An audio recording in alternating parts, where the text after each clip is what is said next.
Life inspired by poetry. Let's give it some lift. Ta-da. Welcome, everyone. It is so good to have you joining us today.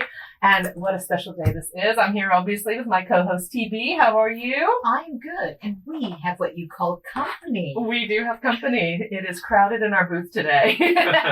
But that's wonderful. We have with us a poet named David Tensen, and we are so fortunate to have you with us today. Thanks. Thank you for joining us. Thanks for having me. Yeah, appreciate it. I kind of happened upon your poetry just in a, we were in a seminar for something else, and then someone said you were a poet. I said, oh my goodness, I need to know more. And so I've asked some questions and found out that you have quite the poetic journey. I do. So I thought, let's just chat about that. So how did you find your way into poetry?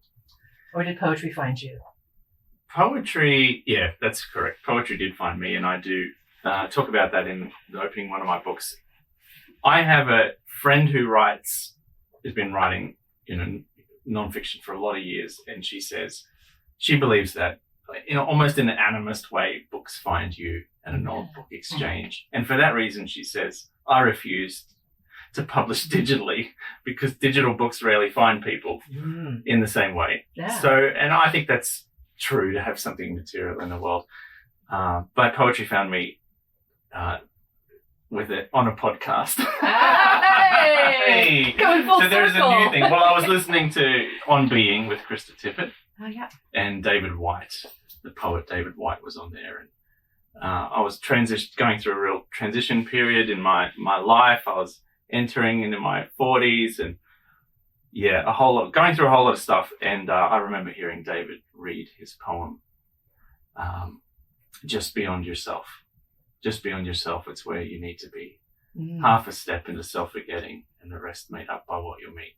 That's the opening stanza. And I wrote poetry as a kid, limericks and stuff like you do at school, and occasionally, but that moment, I remember where I was walking, where I was on the street, and tears ran down my face, and I rewound it, and I listened again and again.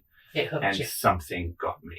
Yeah. It hooked me, and it was the language I was looking for, And David White says that you often find your future self in the face of a stranger. You see something in someone, and you're like, that's where I need to be, and he was trained, he was a dear friend of John O'Donoghue, and, so prolific, beautiful poet. And so that was the language I needed, and I just started.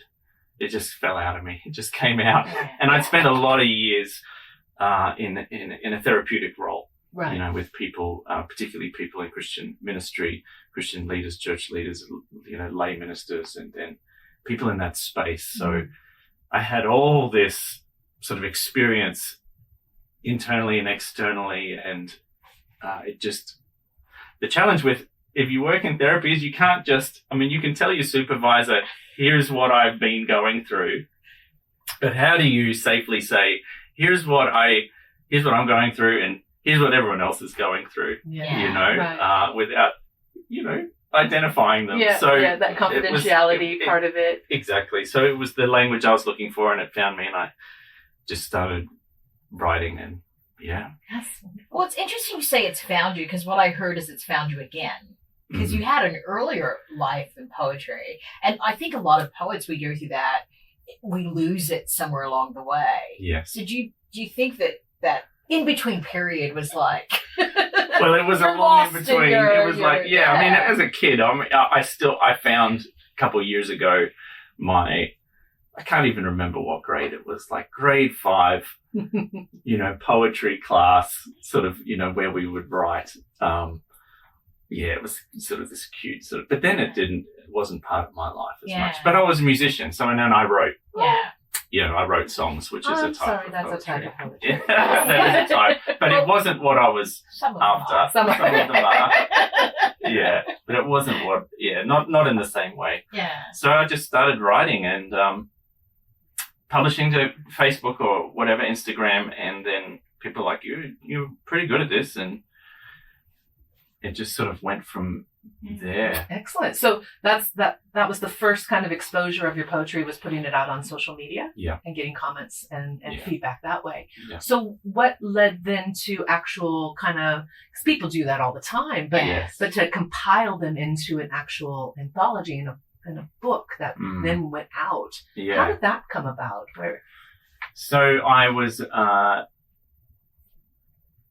at a conference, just my friend's a pastor, and he was running a little conference and brought a man over from America to speak. His name is William Paul Young, and he wrote the book The Shack, which has sold like 20 million copies, become a movie with Sam Worthington and Octavia Spencer. And I met him at this conference, and Paul is one of the people that know Paul. He's got a few fanboys out there because he's one of the kindest, warmest people that I've ever met. He just embodies, just joy and love. And he's been through a lot. The Shack was an analogy of his own, life and struggle. And I was at the conference, and he and my friend Gary were talking. And my friend Gary said to me, after they talked, they said, do you want to just say a little prayer or a blessing as we go from this session?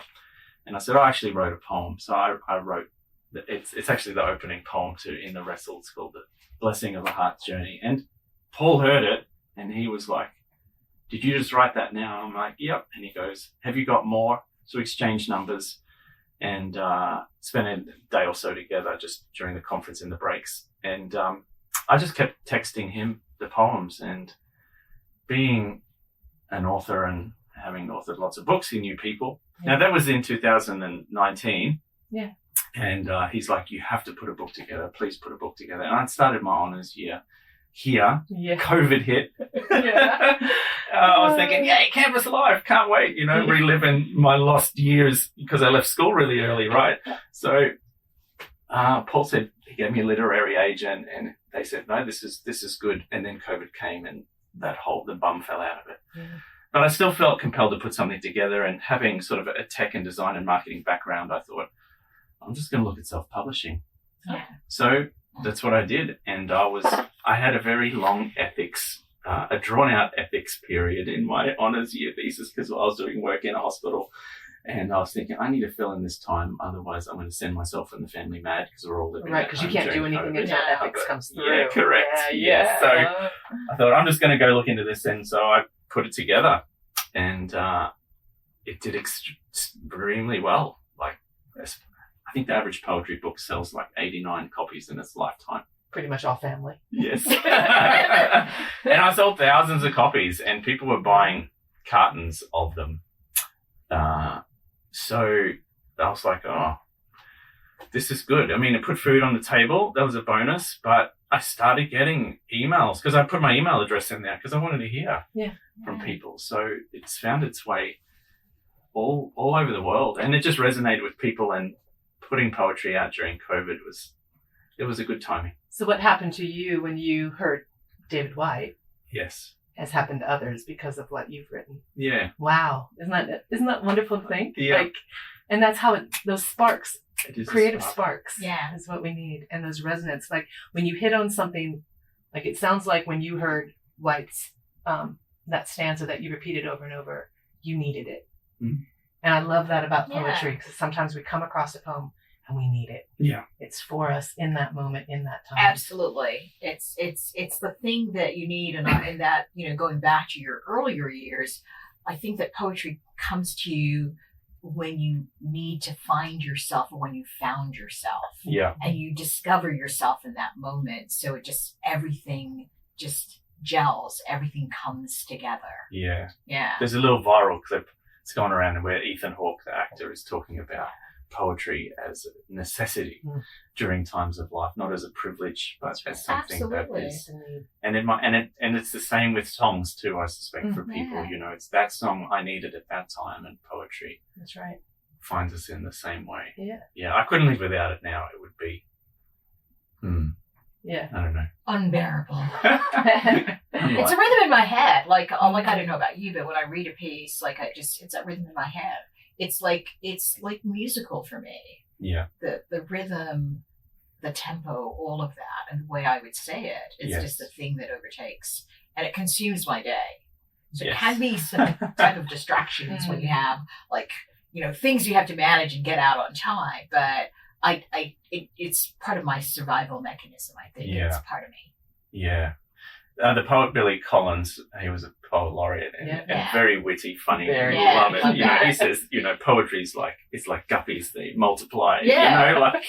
The problem with poetry is it gives birth to more poetry. More It Exactly. does. It absolutely But does. that's a blessing. But I think of it too as like a film. Like I see the world poetically. I'll meet somebody. Yes. Like you say, you hear that rhythm. Yeah. It's like I see the poetic rhythm of the world and of Mhm. people. Yeah. And, you just tap in a little differently. It's not like in a weird way. I'm not trying to be No. all like, Yeah. supernatural or anything about it, but there's just something that you just like, you hear a cadence in the way someone speaks and you're like, oh, that reminds me of, Yeah. Yeah. Yeah. Absolutely. And for me too, that sort of from a Christian background, a ministry background, you're kind of shocked to read that 2/3 of the Christian Bible is poetic, Yeah, poetic. It is. which fundamentalists hate to hear. Yeah. Because it's like, well, did he really mean that? And so it opens up this entire field. And for me, it makes faith bigger. Yeah. Yeah. It pushes its boundaries out. It's kind of, one of the philosophers, 12th century, said God is a circle whose middle is everywhere and circumference is nowhere.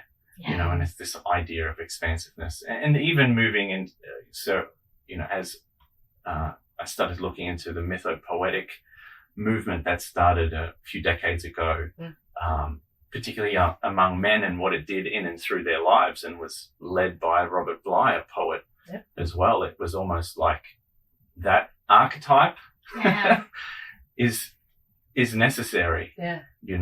Um, I love that idea of that expansionism because it expands our understanding. Our world can be so narrow. yes. And our ideas can be so narrow. And the ideologies that we follow as a society can be so stringent and narrow. And I think poetry just goes, there's something else It does. beyond it. There's something more beyond ourselves. Yeah. There's something bigger that we're a part of. And it captures so much with so little, right? Yeah. I think that's what drew me to poetry, is that it didn't have to say a lot, but it said so much, right? At the same time, is that it takes a special gift and talent to be able to craft such an expansive idea with so few words. Yeah. So each word has a life of its own. Yeah. When I see it on the page, if you're talking about visibility of it, I'm like, wow. Yes. Means so much more. And it means different things to different people based on what they bring to it too. Yeah. And you have to leave room for that. Yeah. It's not, it is decolonizing. It's contextual and it's a gift to the other person. One of the poems I wrote in the Wrestle, which I think was called a poem for Glenn, who and was a mentor of mine who lost his 19-year-old son to an aneurysm. And I remember having coffee with him not long afterwards, and we cried in part of it, and he told me how much he missed Ryan, and I went back into the car and I sat there and this poem just kind of fell out of what it was like as for a dad to lose. Now I've got 3 children and they're not as old as that. One's now older, but to lose somebody, and it just empathetically was a way that I could, because I am empathetic, I do have that. I'm highly sensitive. I pass all those tests. It's the blessing and the curse that I can enter into his story and merge with that. But I needed a place to process it. So, a couple of years after the Wrestle came out, I get this email from a lady in Holland who had lost her husband at 60 as he just retired, and asked permission if she could use a couple of the lines from these poems for Glenn on the headstone of her husband's in the cemetery. Now, for me, profound thing is my parents are Dutch. I have a Dutch heritage, you know.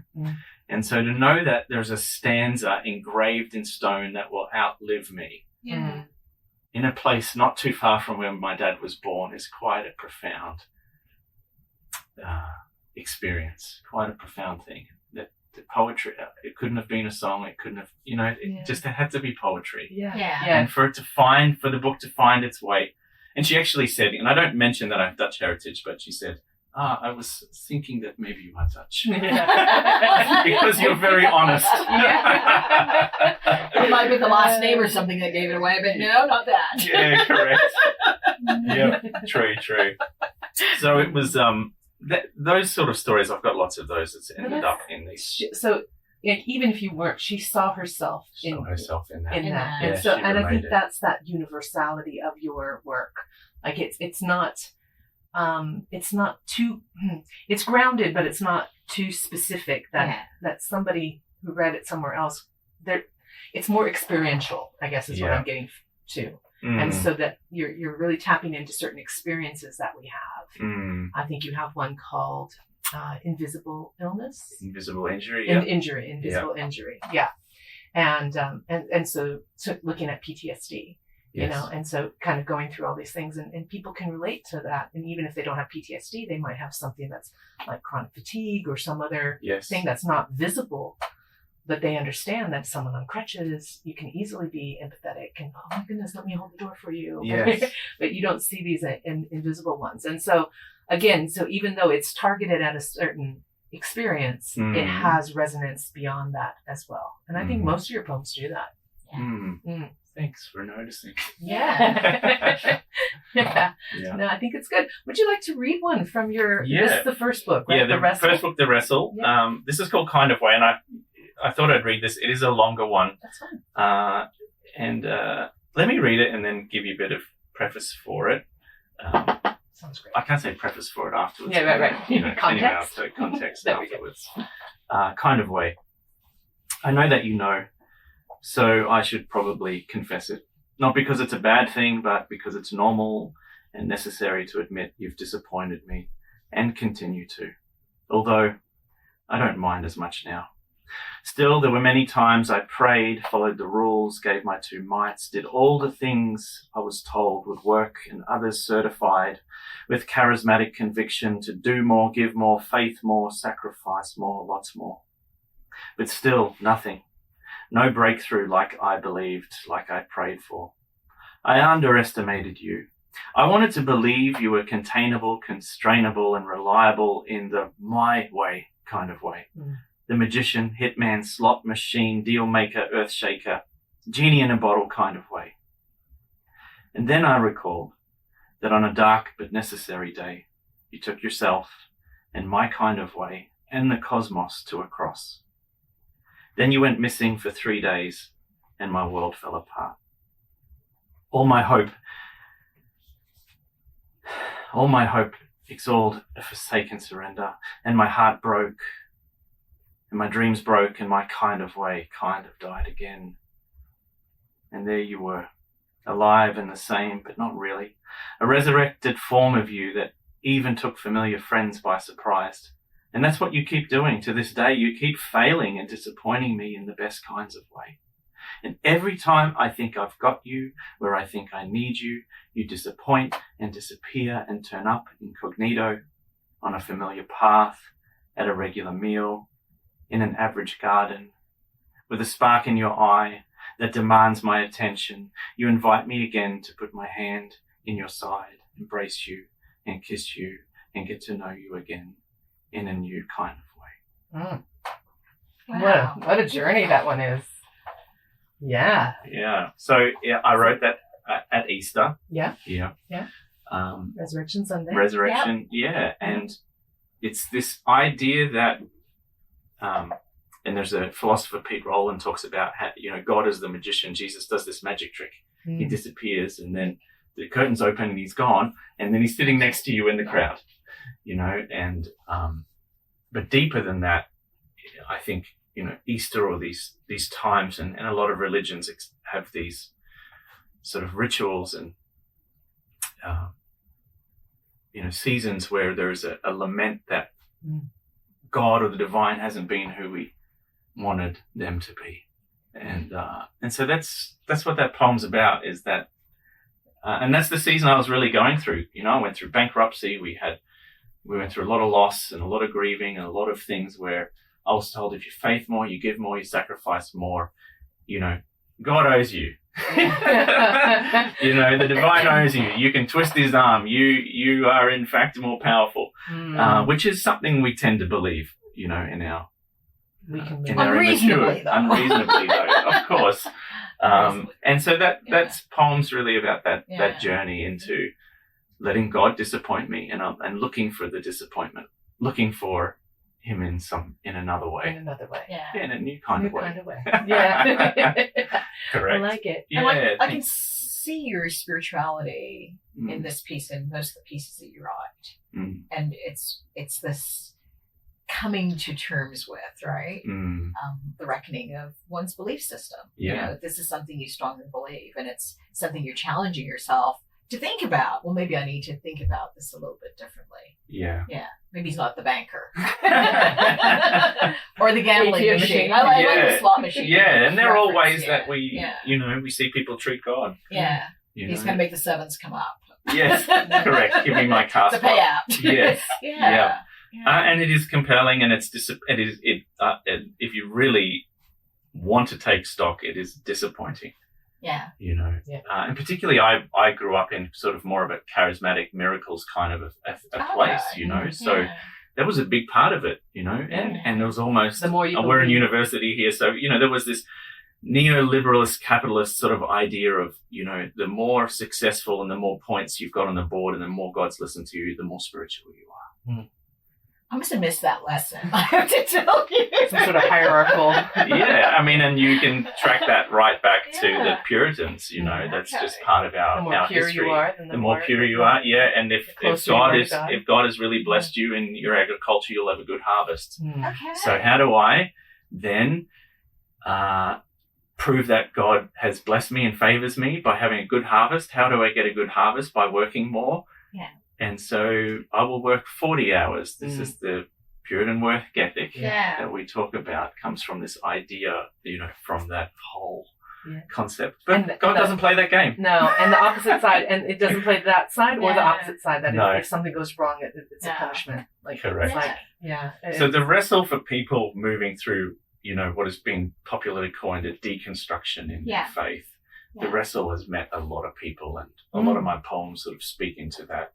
But I'm trying to write now, because it's been a few years now, 4 or 5 years, to write to where I am today. Yeah.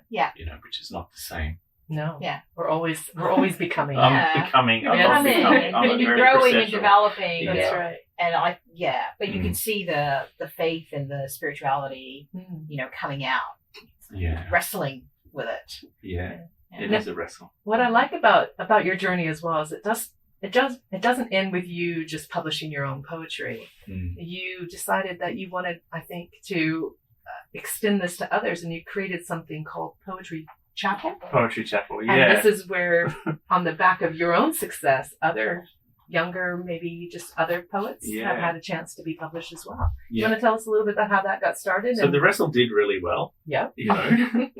For a poetry book. And then, as we've just talked about, poetry gives birth to more poetry. I wrote a little collection after that called So I Wrote You a Poem, which were a small book of poems that were prompted by people that sent me their stories on Instagram, and they were empathetic responses to that. And they were varied. They were from I can't have kids to I've had abortions to I lost my dad when I was really young to I have PTSD. Like, they were very, varied. And so 2 books in, people start sending you their poems. Hey, I love your poetry. Attached to 5 of mine. Do you want to have a read? And so it kept happening. I'm thinking, people must want to write, really, and get feedback. They're trying to create this community. So I thought, I want to keep publishing, but I'd like to make it a collective. experience, because it can be lonely, as you both know, which is the blessing and the curse of it. And you're friends, so if you can find another person to share with, it's a huge bonus. But there was always this sense of, I'd love to do it in community. And then people ask, how do you self-publish? I just thought, what if I wrote and I just put a thing out on socials with a little Google form? If you want to co-write a book, here's my idea. We'll get a group of you. We'll Zoom for 10 weeks. I've done a lot of teaching and learning development in my professional background. We can meet for 10 years, 10 weeks. 10 years. Some of them still meet, actually. Yeah, some of 10 weeks. And I'll show you how to write for publishing, which is different. And then also how to publish your own book. Like, I'll let you in on the whole journey. I Zoom. So I had like 30, 40 people said, I'm keen. Then I said, well, it costs $700. And they're like, where do I send it? No. Totally.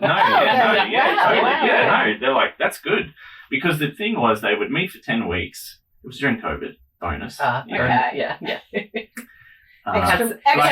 was just on the other side of COVID when there's still a lot of hybrid. And I mean, there are literary professors that are part of that unnamed, but they tuned in because they just wanted to be part of a community where they could also just be themselves and not have to wear the academic hat. And so we met, and it was just profound experience for all of them. And I thought the value would be that they got to, they all sent 10 copies or 5 copies of the book as part of the deal. And, it's by David Tensen and friends. So they all published. And so half the book is my poems and half the book is just an anthology collection of the 14 of them. They get 6 pages each. That's how we counted it. So if you got 2 long poems, that's your 6 pages. Yeah. And a little intro, and you can put your socials on there if you want to do that. So, but the value of it was that they loved the community. They loved that I could come and bring a piece of myself in a poem. And I would give them prompts, like first week, bring 2 of your favorite poems. Second week, take a line out of one of those poems and use that as a prompt. Then bring a picture of yourself as a child or some memory, and we're going to write a poem. But by week 4, they were not allowed to read their own poems. Somebody else had to read them. Okay. So, and that's because I still like having heard William Paul Young read my poetry for the first time. And he actually did the audiobook for me. He insisted, can I do the audiobook for the wrestle? I remember just hearing my own poem back to me, read by somebody experienced, and it was just touching. And he also read it in a way that I didn't expect him to. The line breaks, the stanzas, I was like, oh, wow, he's read this different cadence. Everything was quite different. So I made sure that people experience that, because writing for publishing, you want to hear somebody else read your poem. And it's helpful because you have this idea in your head. No, you should skip through that. But how are they going to know? So then it did so well. I got a big response again. We sold 1,000 plus copies of the book. And then I did another one, tripled the price, because I realized how much work it was. Because I put the whole thing together. I used InDesign, Woe2Go, and showed them how to do it. And then a few people did publish their own collections. I think I've had 4 poets do their own collections after that. It was so beautiful. And then so I did another one. So The Saving I Need was the first one, and then I did Winters Never Last as the second one. And then I thought, this is quite a good business model. And I invited a poet by the name of Shalan Harkin, who has just published a feminine response to Khalil Gibran's The Prophet, called The Prophetess. And Shalan is from Oregon, and she's a prolific, profound poet. And I remember hearing her poem in a yoga class during Shavasana. Somebody read it out, and I was like, oh, wow. I'm going to look her up. So anyway, the 4th book, the 3rd Poetry Chapel collection is Shalan Harkin and Friends. And so I kind of outsourced the poet, because I'd been writing and publishing for 2 years a lot while working and everything else. So I thought somebody else should do this. So that's how Poetry Chapel was was birthed, and I still keep the imprint Poetry Chapel Press, and sometimes I help poets self-publish their own books, and we use that imprint on there as well.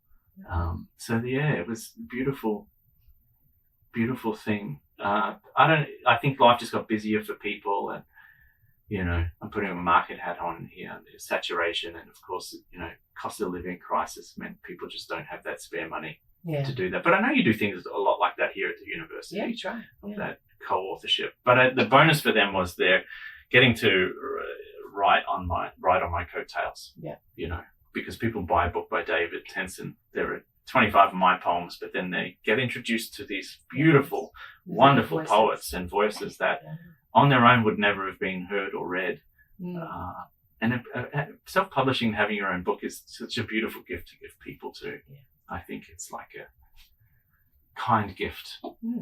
I made this. Yeah, absolutely. Yeah. And I love the fact that from your empathetic positioning and your state of being, that one of the first things you thought of after this is allowing other people to have that opportunity to raise their unique voices. And I think that's what I love about poetry so much, is that you get an insight into somebody's perspective and the way that they're seeing the world, and you're invited into their life. Yeah.